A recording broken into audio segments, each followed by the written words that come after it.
Do you kind of feel like you suck right now? Yeah, I said it. I mean, are you looking around at the people you went to school with, or work with, or live near, and feel like a loser by comparison? Like you lost your way? Like you should be further along by now than you are. I graduated from Stanford Business School more than 20 years ago. Do you know what that means? That means my classmates are masters of the universe, like literally. They're billionaires and CEOs and CFOs and world leaders. They're running stuff from companies to hedge funds to governments to like the whole world. This is how it feels. But the truth is, many of them are also mere mortals, except for maybe Sarah Fryer, because I think she might actually be perfect and a nice person to boot. But as for the rest of them, most of them have struggles and pain. Many have suffered miscarriages, fertility struggles, career reversals, bankruptcy, divorce, and loss. And some of them are no longer with us. So, why do I mention all of this? Because it can feel difficult when you log into LinkedIn or leaf through a reunion book and see everyone's highlight reel. You can start to measure your life against this perfection and wonder what went wrong. And then, if you're not careful, you might start to question everything.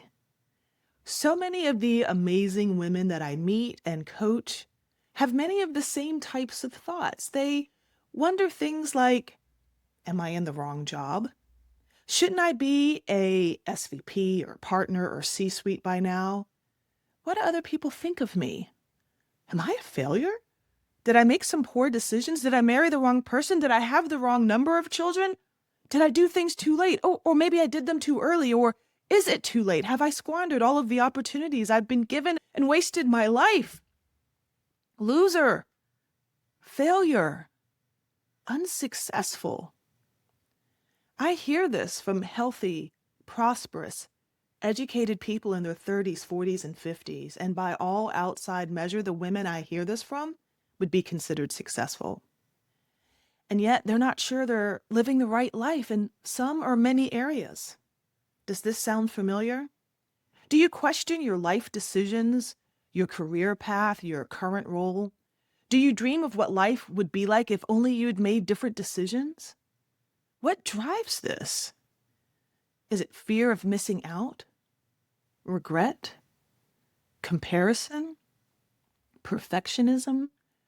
Dissatisfaction? A fixed mindset? Shame? Fear? And none of this is helpful. It sets us up for a very all or nothing view of the world, which in turn can keep us stuck. Stuck because the natural outgrowth of this is a desire to want to make decisions that seem safe, that keep our reputation, status, prestige level, and other people's opinions high enough so that we can feel good about ourselves. Our identities are tricky things, and for so many high achieving women, our identities can be tied up in external measures: our title, our employer, our BMI, our kids' schools, our vacation destinations, our kitchen appliances. Yeah, I said it. And how do you know if this has you bound? Well, have you ever not wanted to have people over because your home isn't clean or updated or decluttered enough? Or have you ever not wanted to go to an event or a trip because you might have to wear a bathing suit?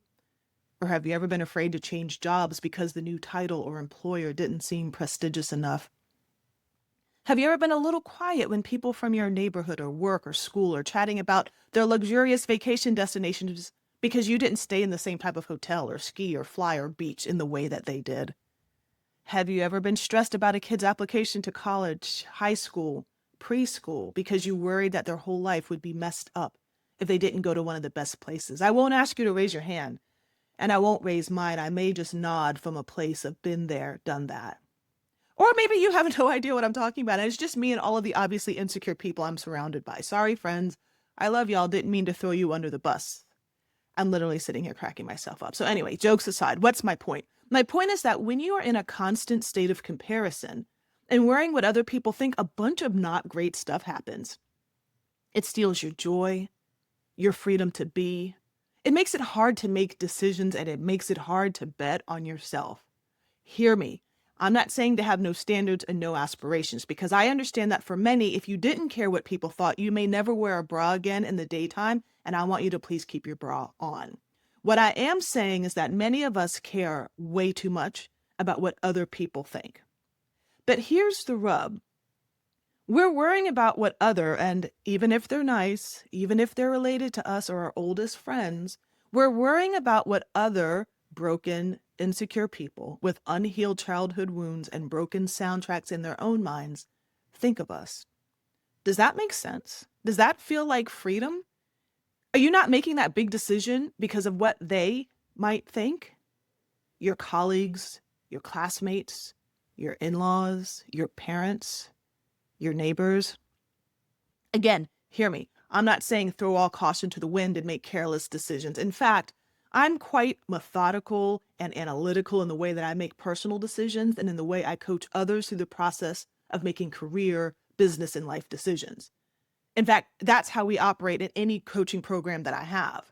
What I am saying is beyond the practical and rational considerations. So many are stuck because of emotional, illogical, and I'm sorry, often irrational concerns about what other people may think. I would even invite you to consider. Did you hear that?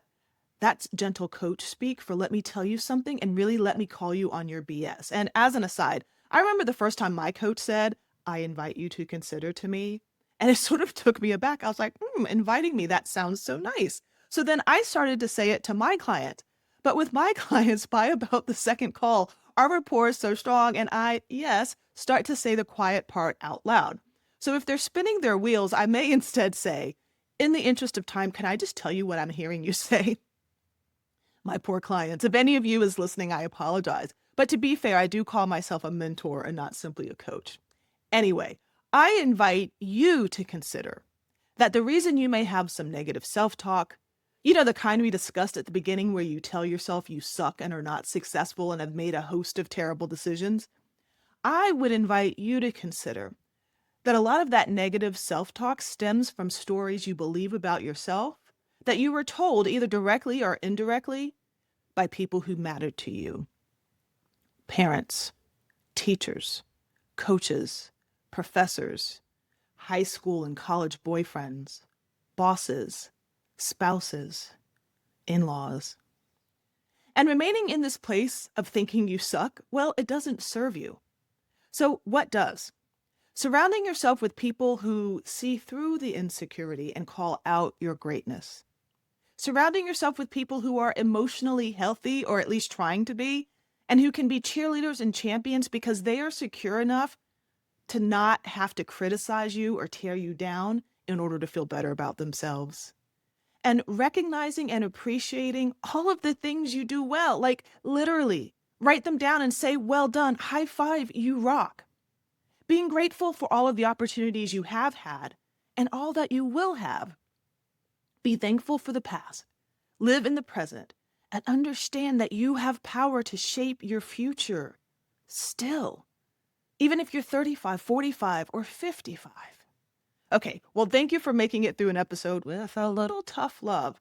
I'm like the auntie you didn't know you needed, saying the quiet part out loud. And I'm going to be honest, it's kind of very liberating and a lot of fun. I'll see you next time.